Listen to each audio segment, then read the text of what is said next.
Hi everyone, I'm Maggie McGrath, Senior Editor at Forbes. House Minority Leader Hakeem Jeffries has engaged in a marathon speech Thursday morning to register his disapproval of the GOP budget bill. As of this interview, he is still speaking, seemingly going for Congress's record. When he finishes talking, the House will take up a vote. And joining us to discuss all of this is Congressman Mike Levin, a representative for California's 49th District. Congressman, thanks so much for joining us. Thank you, Maggie. Good to be with you. This is an ever-evolving situation, but it does seem like this bill will pass as soon as Hakeem Jeffries finishes speaking. What is your first message to your constituents after it passes? Well, the first thing I want to say is just thank you to everybody that has been in this fight with us, who has called senators and representatives all across the country. Know that we have done everything humanly possible, being in the minority party, to try to stand up and fight for our values, to fight for health care, to fight for food for people who need it, to fight for our seniors and our veterans and our children, to fight for lower energy bills, and ultimately to fight for fiscal sanity, where we're not blowing a massive hole in our nation's debt that we'll never be able to recover from. That being said, it's extraordinarily disappointing, Maggie, because behind closed doors, so many of my Republican colleagues have acknowledged what a bad piece of legislation this is, both the process and the final product. And they're voting for it despite that, basically to please one man, Donald Trump, as opposed to doing what they know to be right for their constituents back in their home states. So it's a sad day in my view. I think that this is the single worst piece of legislation I've ever seen in my career. You just said you think the deficit that this will cause will never be able to recover from. Did I hear that correctly? Well, we can't keep digging a hole. The definition of insanity is doing the same thing over and over and expecting a different result. Our debt is currently 36 trillion, and the interest we pay on it is over $1 trillion a year, which is more than we pay for the entire defense budget. This bill will increase that by all independent estimates, anywhere between 3.3 and $4.5 trillion in the coming years. So both the debt and the interest on it will continue to increase. Look, the unfortunate reality is that Republicans talk a good game when it comes to the debt and deficits, but then their actions are really tax cuts for rich people. And we saw this under Trump 1.0. We saw it under George W. Bush. We saw it under George H.W. Bush, Ronald Reagan. The trickle-down economics don't trickle down. And this is another example where, they really are putting in very regressive tax policies. According to the Penn-Wharton model, so, President Trump's alma mater, if you make more than $4.3 million a year, your tax bill will go down on average by $389,000. But if you make less than $51,000 a year, your tax bill will go up by $700. I mean, that's ridiculous. And moreover, the provisions in the bill that I actually think are good, the concepts anyway are good, like no taxes on tips, no taxes on overtime, and the increased SALT cap to 40 grand. Those are all temporary. Those basically run the duration of Trump's term, whereas the massive tax cuts for big corporations and the extremely wealthy, those are made permanent. So, it really is a terrible piece of legislation where they know that they can't pay for it. They know it's going to be a massive, massive hole. So to try to fill some of that hole, what they're doing is going after the most vulnerable in our society, cutting 17 million people off their health insurance, cutting millions more off their food assistance, and decimating the clean energy provisions that are actually leading to lower energy bills and hundreds of thousands of jobs, predominantly in the red states. So none of it makes much sense to me, other than they're trying to get something to Donald Trump's desk so he can claim a win, when the reality is it's a disaster for the American people, unless you're incredibly wealthy. As you talk about people who will lose their health care access, for your own constituents who will lose access to Medicaid, what can you do for them? And have you been in touch with California Governor Gavin Newsom about helping this population? Yeah, we've been talking to the governor and his team now for months as soon as we saw, what they were proposing. What I'll tell you is that Medicaid is getting all the attention, but it's not just about Medicaid.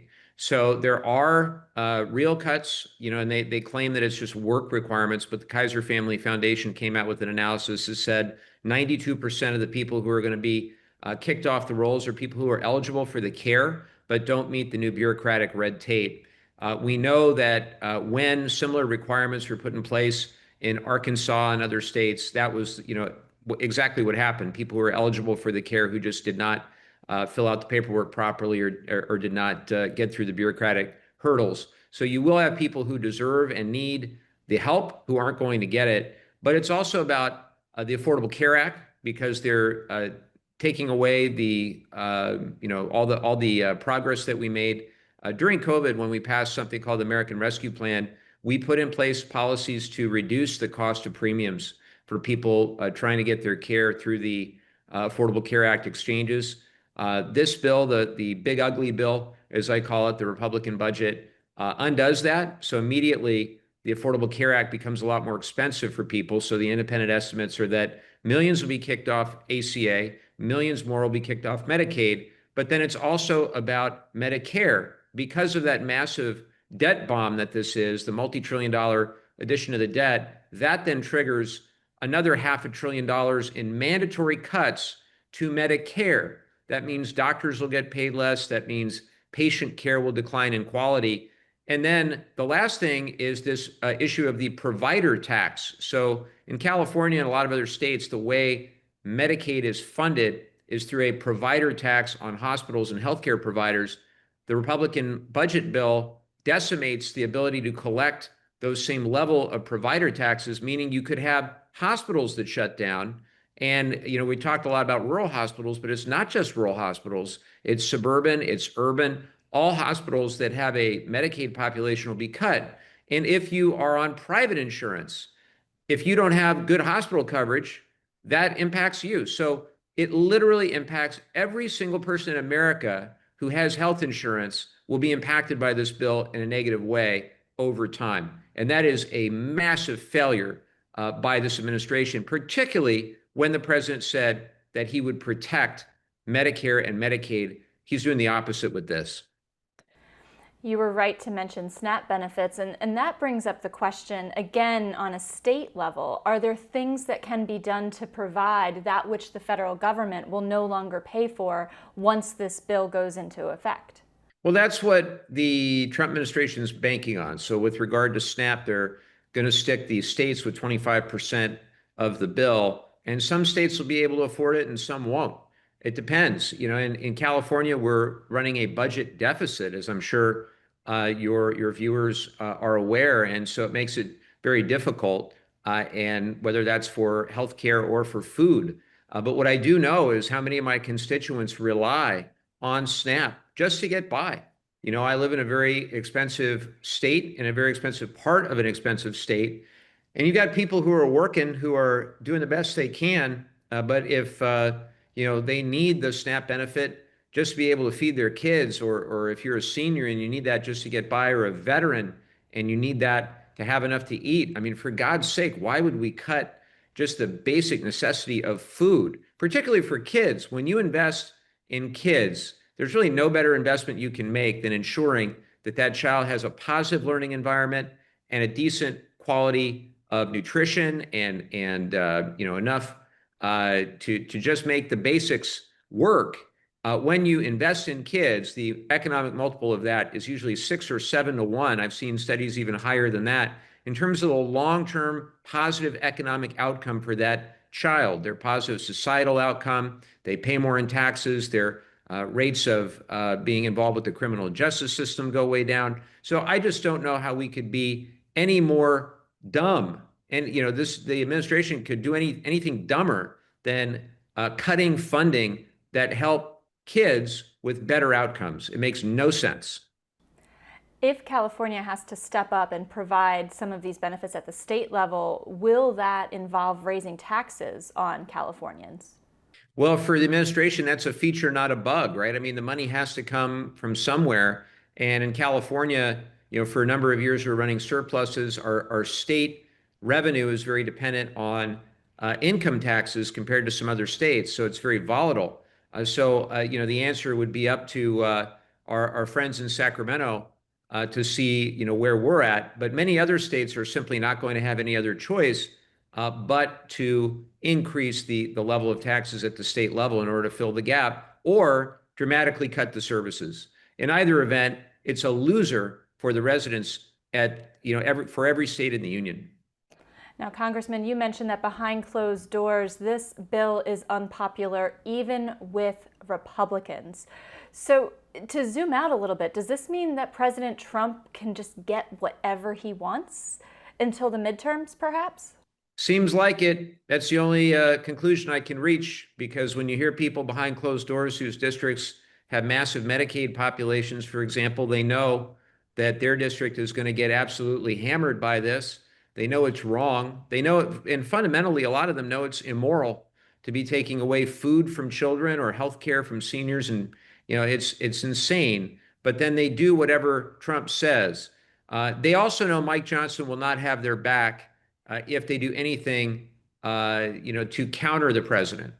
So I will go on record saying that Mike Johnson is the weakest speaker in the modern history of the House of Representatives, because the rank and file members of the House Republican Conference have no confidence that if they stand up to this administration on anything, that the leadership of the House Republican Conference will have their back.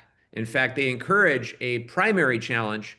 They know that if they stand up to Trump, regardless of what he proposes or what they disagree with, if they stand up to Trump, they are one true social post away from getting a primary, from being deemed insufficiently MAGA, and no one will come to their rescue in their leadership in the Republican Party.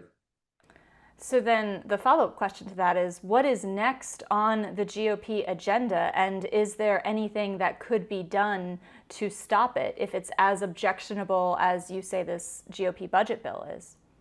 Well, next on the GOP agenda, we still have the September 30 deadline to fund the government. Otherwise, we're going to face a shutdown. I don't know, what their plan is, if they're, planning another continuing resolution, which is a very bad way to keep funding the government through continuing resolution. And as an appropriator, I take great offense to the way that House Republicans have just abdicated their constitutional responsibility to appropriate funds under Article 1. Section 9, Clause 7 of the Constitution. So, in my view, they need to step it up.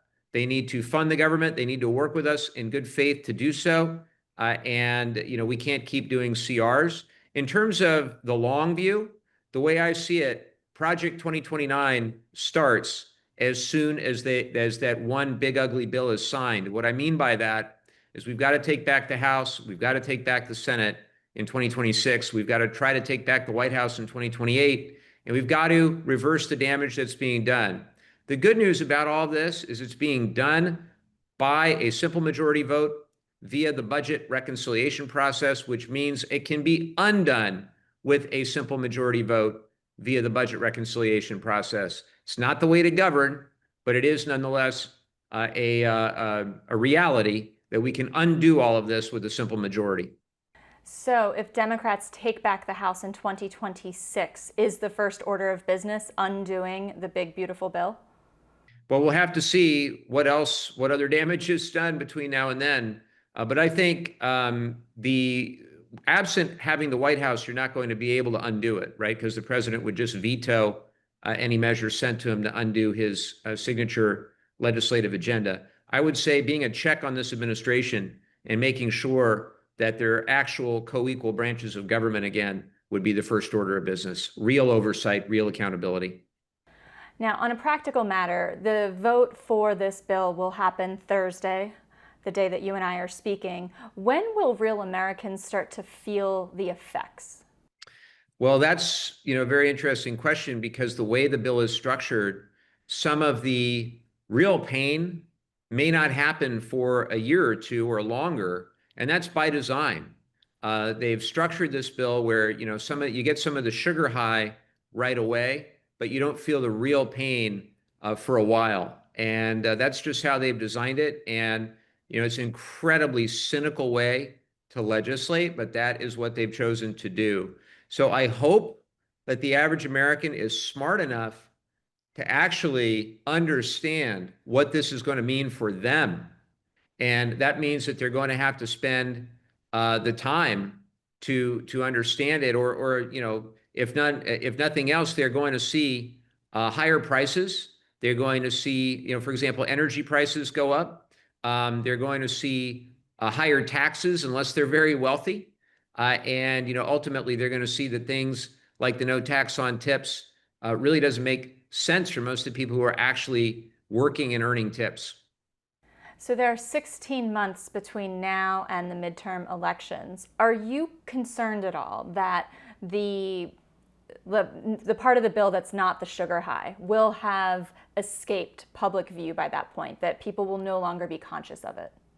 I certainly hope that's not the case. We're going to do everything we can to communicate as effectively as we can in every venue we have to be able to explain the impacts of this bill. And of course, in today's media ecosystem, it's not easy, but we've got to continue to make the case as best we can. Before I let you go, any final thoughts on this very busy news day about this very important budget bill?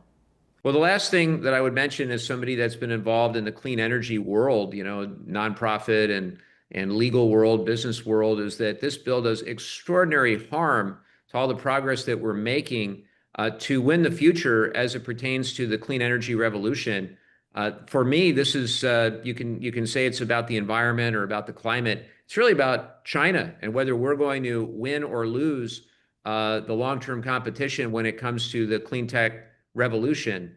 We were at least trying to compete with supply chain and incentives, and now we're just giving up. It seems like we're giving up, doubling down on the fossil fuel industry and making a huge strategic mistake. And look, I agree with Elon Musk on this one. This bill is basically investing in the industries of the past and doing everything possible to destroy the industries of the future. Doing everything possible to destroy the industries of the future. Sobering words. Congressman Mike Levin, thank you so much for joining Forbes today. We really appreciate your time and your insight. Thanks. Good to be with you.